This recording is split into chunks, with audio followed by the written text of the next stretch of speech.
Okay? Now, meron isang magsalita and then we can move on to another topic unless kung may sabihin dalawang colleague ko, Senator. Mr. Chair, Yes, pwede go ahead, po Senator salita? Robin. Hindi, kasi ikaw muna. Sir, Senator Robin. Pa-follow up ko lang po yung hindi ko na attorney. Well represented na po yung mga badyaw. Hindi pa po lahat. Nahihirapan din po kaming i-reach sila kasi minsan sinasabi po nila na nakaka-receive sila ng threats na wag na magsalita.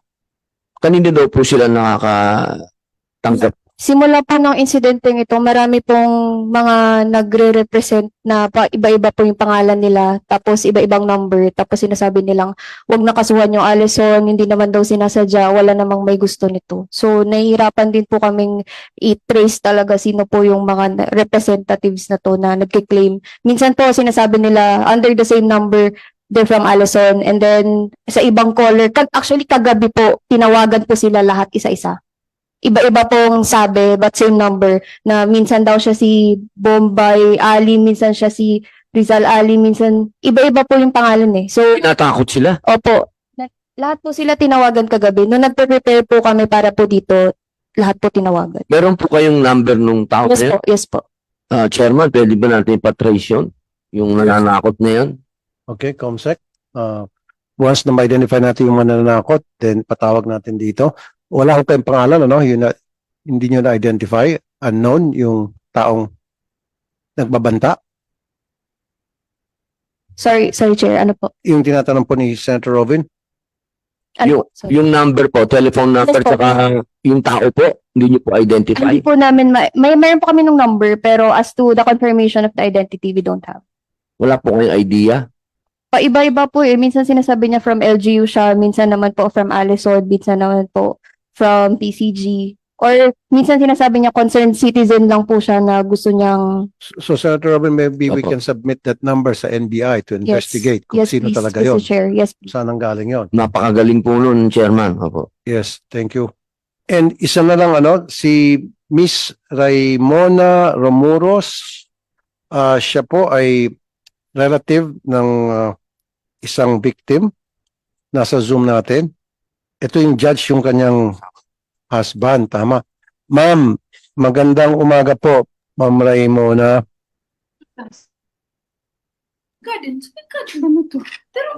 Okay na.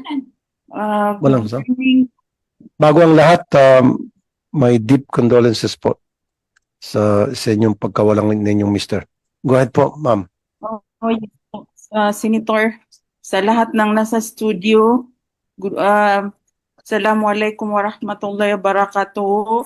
Sa present ngayon na senator na mga tumutulong sa amin na sa pagpapahanap sa mga missing at sa kapag sa barko. Unang-una po ay ikukwento ko yung experience ko doon sa pagpunta namin sa Zamboanga. Nung June 6 po ng gabi, pumunta ako sa Allison. January po, January. Ay, opo. February 6, February 6. January February po siguro. January 26. Monday po. 26. 26 or pumunta ako sa Allison. Sabi nila, kasi nag-inform ng Supreme Court kung may na may pumunta sa akin na Allison, may nagbigay ng assistance. Sabi ko wala. Sabi nila sa akin, pumunta ka dun sa office ng Allison. Tinanong ko kung saan, sabi nila nasa Rojas Boulevard. Tapos pumunta kami doon. Tapos yun, tinanong ko kung ano yung gagawin nila sa pag-rescue sa mga tao na nandoon sa loob ng barko. Sabi nila, ngayong gabi may paparating na mga expert divers from Manila. Tapos bukas mag-umpisa sila sumisid sa barko. Tapos nung hapon, nung 28 nag-rent kami ng kinabukasan. speedboat para saksihan kung talagang may nagsi-search doon. Nung alas 6 ng umaga, pumunta na talaga yung mga Mag-anak.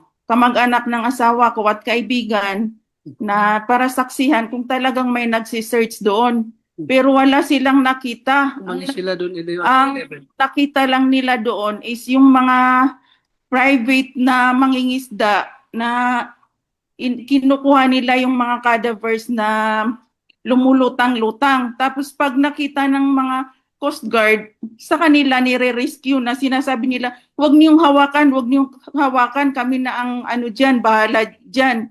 So, yun, umalis sila hanggang 11 o'clock, pero wala talagang nagda-dive doon sa ano, nagtanong-tanong sila doon sa may ano, Balok-Balok Island ba yun? Balok kayo lang. O, sabi nila, kahapon, pumunta dito yung ano, mga divers, pero sinerge daw nila yung barko, hindi daw nila malocate.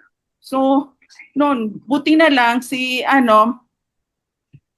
Attorney Aquino pumunta sa amin sa Coast Guard kasi yun ang naging